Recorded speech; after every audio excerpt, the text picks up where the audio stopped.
Hello and welcome to your review for Doctor Who Season 1 or Season 14 of Episode 2, The Devil's Chord. Now, I will preface this review by saying that I thought the villain, Maestro, had a very good storyline, and I believe they were very good in what they did and with the characters that they were given. They executed it beautifully. However,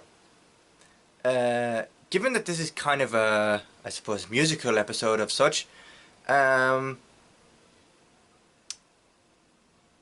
was expecting the Beatles to be a little bit more involved in the storyline than just pressing a keyboard on a piano, and then all of a sudden the mystery of the missing song or the missing chord, as they said, would be solved. I was expecting the Beatles to be a little bit more involved in the story than they were. I'm not a huge fan of musicals, so this one kind of went over me a little bit. So you'll have to bear with me with this one. We got some cameos from some Strictly stars in the previous series of Strictly that just aired on BBC One.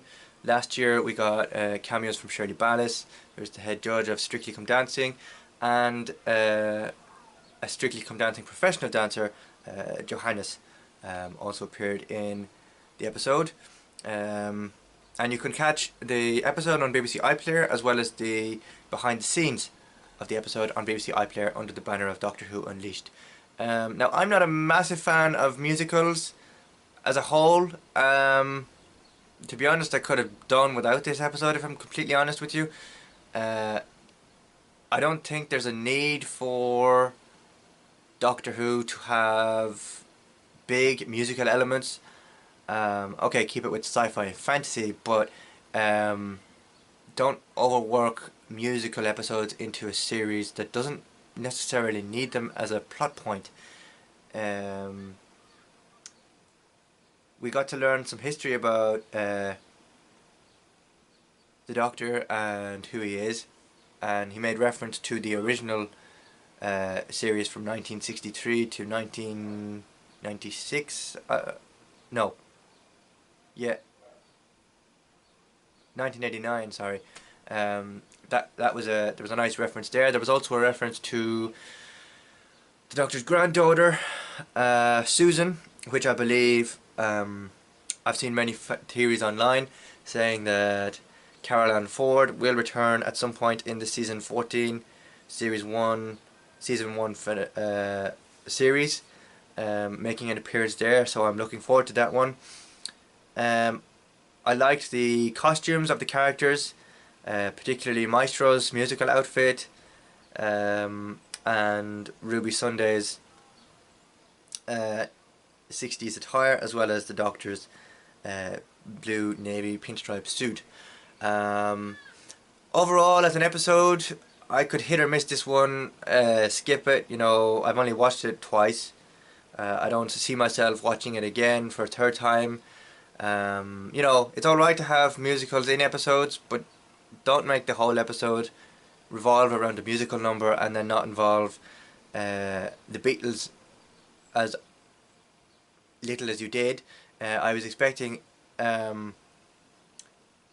this episode to heavily feature the Beatles, and it only featured the Beatles for about 3 or 4 scenes of the entire episode, all with very little screen time. They had a screen time in the canteen, they had screen time in the hallway, and they had screen time, I think, in the recording studios. So 3 out of a 45-minute episode, 42-minute episode, whatever it is, 3 appearances on screen over a 42-minute episode is a bit lackluster to me, and I would have expected a little bit more involvement from the Beatles themselves rather than have an entire episode featuring a big musical number at the end. You can probably tell by the atmosphere of this video that I'm not a huge fan of musicals, and I never will be a huge fan of musicals.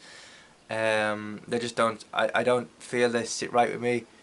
Certain musicals, that is. This one I think just didn't work as a musical in my opinion. But yeah, so that way I'd probably give it about being generous, I'd probably give it a 5 out of 10, but nothing more than that.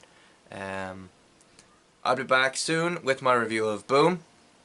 But thank you very much for watching this video, and don't forget to subscribe to the channel for more content like this on the way very soon. Thank you very much for watching, and I'll see you again in a new video shortly. Bye for now.